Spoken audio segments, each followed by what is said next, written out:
Honorable Prime Minister.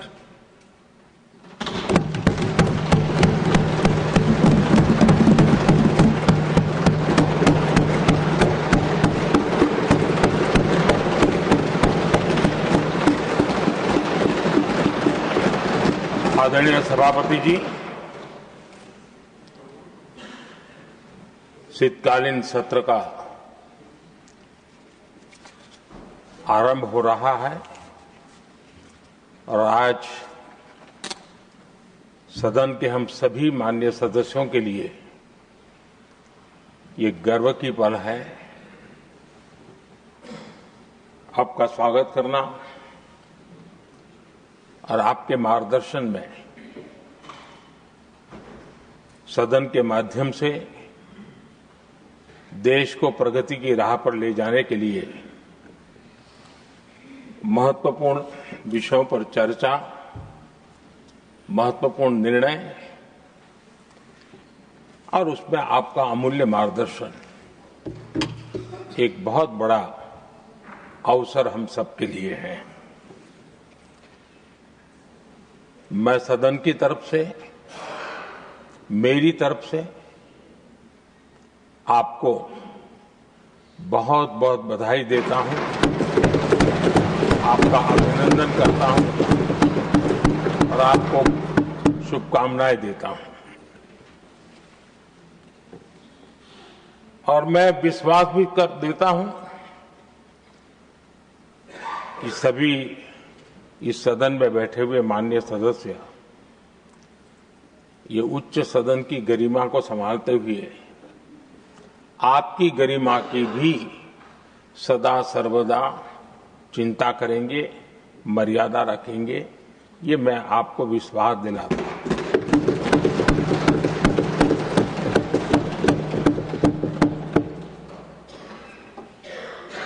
हमारे सभापति जी एक सामान्य परिवार से आ रहे हैं, किसान परिवार से निकले हैं और पूरा जीवन समाज सेवा के लिए समर्पित किया है। समाज सेवा ये उनकी निरंतरता रही है। राजनीतिक क्षेत्र उसका एक पहलू रहा है, लेकिन मुख्य धारा समाज सेवा की रही है। समाज के प्रति समर्पित होकर के जितना कुछ अपने युवा काल से लेकर अब तक वो करते आए हैं, करते रहे हैं, वो हम सभी समाज सेवा के प्रति रुचि रखने वाले लोगों के लिए एक प्रेरणा है, एक मार्गदर्शन है। सामान्य परिवार से, सामान्य समाज से, सामान्य राजनीतिक जहां अलग अलग करवट बदलती रही है, उसके बावजूद भी आपका यहां तक पहुंचना, हम सबका मार्गदर्शन प्राप्त होना, ये भारत के लोकतंत्र की सबसे बड़ी ताकत है।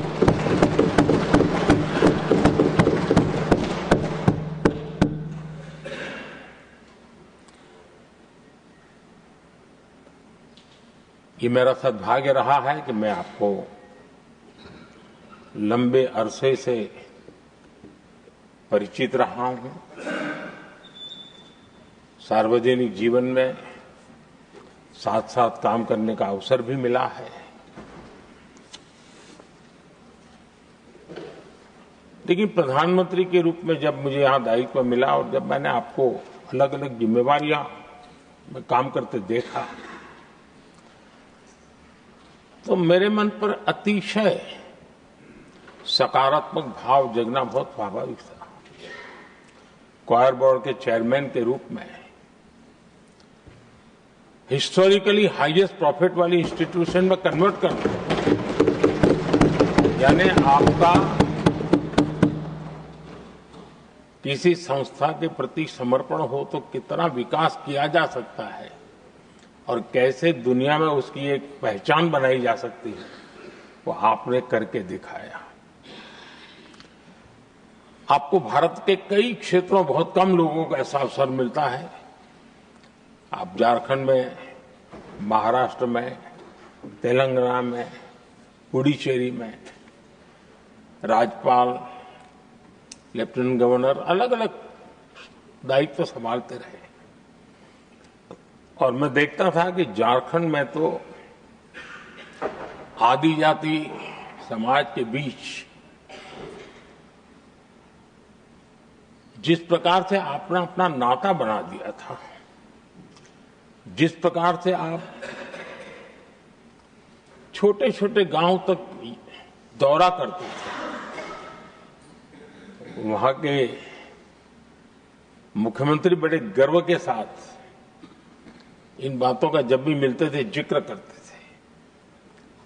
और कभी कभी वहां के राजनेताओं के लिए भी चिंता होती थी कि हेलीकॉप्टर हो या न हो, इसकी कोई परवाह किए बिना जो गाड़ी है आप चलते रहते थे। रात को छोटे छोटे स्थान पर रुक जाना, ये जो आपने एक अपना सेवा भाव था, उसको राज्यपाल के पद पर रहते हुए भी जिस प्रकार से आपने उसको एक नई ऊंचाई दी, इससे हम भली भांति परिचित हैं। मैंने आपको एक कार्यकर्ता के रूप में देखा है, एक सहयोगी के रूप में हम साथ काम किए हैं, सांसद के रूप में देखा है, अलग अलग पदों पर देखते हुए आज यहां पर पहुंचे। लेकिन मैंने एक बात महसूस की है कि आमतौर पर सार्वजनिक जीवन में पद पर पहुंचने के बाद कभी लोग पद का भार अनुभव करते हैं और कभी कभी प्रोटोकॉल में दब जाते हैं। लेकिन मैंने देखा है कि आपको और प्रोटोकॉल का कोई नाता ही नहीं रहा है। आप प्रोटोकॉल के परे रहे। और मैं समझता हूं सार्वजनिक जीवन में प्रोटोकॉल से मुक्त जीवन की एक ताकत होती है, और वो ताकत हम हमेशा आप में अनुभव करते रहे हैं, और ये हमारे लिए गर्व का विषय है। आदरणीय सभापति जी, आपके व्यक्तित्व में सेवा, समर्पण, संयम, इन सभी बातों से हम भली भांति परिचित हैं। वैसे आपका जन्म तो डॉलर सिटी में हुआ और उसकी एक अपनी पहचान है, लेकिन उसके बावजूद भी आपने अपनी सेवा का क्षेत्र अंत्योदय को चुना। आपने हमेशा एक डॉलर सिटी के भी उस तबके की चिंता की जो दबे, कुचले और कुछ वंचित परिवार थे, उनकी चिंता की। आदरणीय सभापति जी, मैं उन दो घटनाओं का जरूर जिक्र करना चाहता हूं जिसको कभी मैंने आपसे, आपके परिवारजनों से भी सुना है और जिसने आपके जीवन पर बड़ा प्रभाव पैदा किया है। बाल्यकाल में अविनाशी मंदिर के तालाब में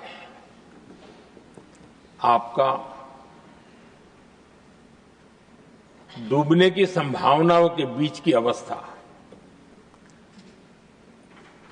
आपके लिए हमेशा रहा है कि मैं तो डूब रहा था, किसने बचाया, कैसे बचाया पता नहीं, मैं बच गया। और उस ईश्वर ने कुछ आप पर कृपा की, इस प्रकार का भाव आपके परिवार के लोग हमेशा बताते हैं।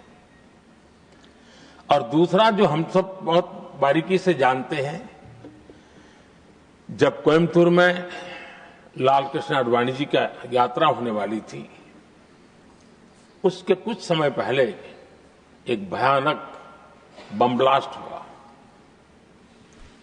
शायद 60-70 लोग मारे गए।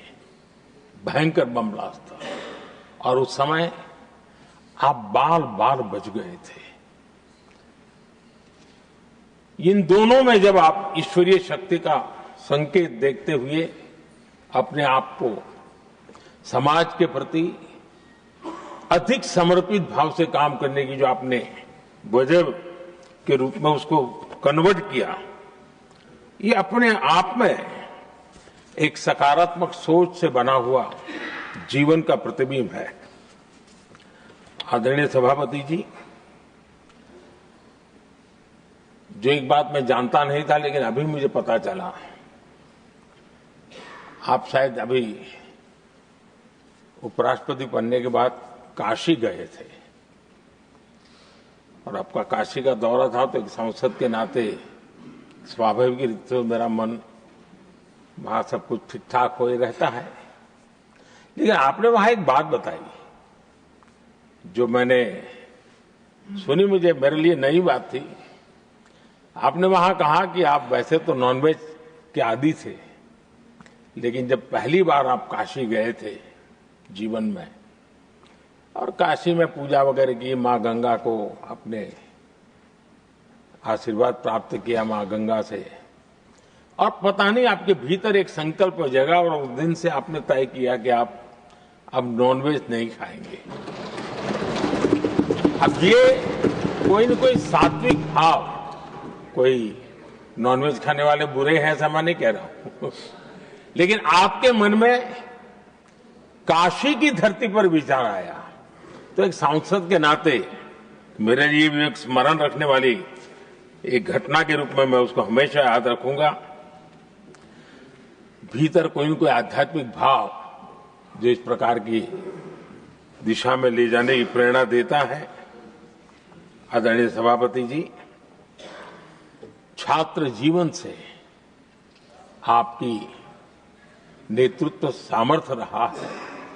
आज राष्ट्रीय नेतृत्व की दिशा में आप हम सब का मार्गदर्शन करने के लिए यहां विराजमान है, ये हम सब के लिए गर्व का विषय है। आदरणीय सभापति जी, आप लोकतंत्र के रक्षक के रूप में अपनी जवानी में, युवा अवस्था में, जब किसी को भी सरल मार्ग से जाने का मन कर जाता है, आपने वो रास्ता नहीं चुना, आपने संघर्ष का रास्ता चुना। लोकतंत्र पर आए हुए संकट के सामने मुकाबला करने का रास्ता चुना और आपने आपातकाल में एक लोकतंत्र के सिपाही की तरह जिस प्रकार से लड़ाई लड़ी, साधनों की सीमाएं थी, मर्यादाएं थी, लेकिन जज्बा कुछ और ही था। और वह उस क्षेत्र के सभी, उस सब पीढ़ी के नौजवान आज भी इमरजेंसी के खिलाफ की आपकी जो लड़ाई थी, लोकतंत्र के लिए आपका संघर्ष था, उसमें आपने जन जागृति के जो विविध कार्यक्रमों को अपनाया था, लोगों को जिस प्रकार से आप प्रेरित करते थे, वे हमेशा हमेशा के लिए लोकतंत्र प्रेमियों के लिए एक प्रेरणा देने वाली घटना रही। आप एक अच्छे संगठक रहे हैं, मैं भली भांति जानता हूं। आपने संगठन में जो भी दायित्व संभालने का अवसर आया, आपने उस जिम्मेवारी को चार चांद लगा दिए, अपने परिश्रम से लगा दिए। आपने हमेशा सबको जोड़ने का प्रयास किया, नए विचारों को स्वीकार करने का प्रयास किया, नई पीढ़ी को अवसर देने का प्रयास किया। ये हमेशा संगठन में आपके कार्य की विशारत रही। कोयम्बतूर की जनता ने आपको सांसद के रूप में यहां सेवा करने के लिए भेजा और तब भी आपने सदन में रहते हुए हमेशा उस क्षेत्र के विकास के लिए अपनी बातों को बड़ी प्रमुखता से लोगों के सामने रखा, सदन के सामने रखा। ये आपका लंबा अनुभव सदन में सभापति के रूप में और राष्ट्र में उपराष्ट्रपति के रूप में बहुत ही प्रेरक रहेगा, हम सबको मार्गदर्शक रहेगा। और मुझे पूरा विश्वास है कि मेरी तरह इस सदन के सभी सदस्य इस गौरवपूर्ण पल को जिम्मेवारियों के साथ आगे बढ़ाएंगे। इसी भावना के साथ मेरी तरफ से, सदन की तरफ से आपको बहुत बहुत शुभकामनाएं देता हूं।